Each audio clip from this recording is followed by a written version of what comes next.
no inflation, right? Well, maybe members of the Federal Reserve don't shop for their own groceries because we don't need to tell you that your bills are going up. And it's all part of a bigger economic story. Jeff Cox is here. He wrote an article about this today and saying, listen, the food inflation story is A, getting worse, and B, tells the tale. But what tale does it tell?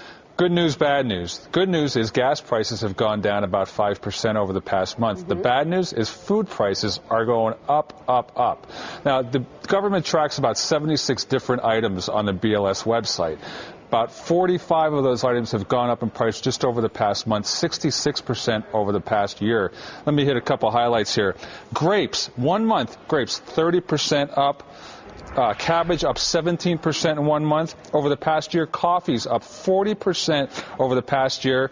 The only good news here is that you can drown your sorrows in a bottle of wine. It's down 24% over the past month. Even though grapes are up. Is there any particular common factor or denominator here that is pushing prices up, apart from, you know, the usual weak dollar and printing money, I mean, you could just draw a straight line from the commodities prices, the way that they have just gone parabolic. You have all this cheap dollars. You also have rising demand around the globe, so that's helping. Another big factor, though, is weather. The weather, the problems, the tornadoes, everything has wreaked havoc on this year's supply. It's kind of too late at this point. You're going to have that continued price.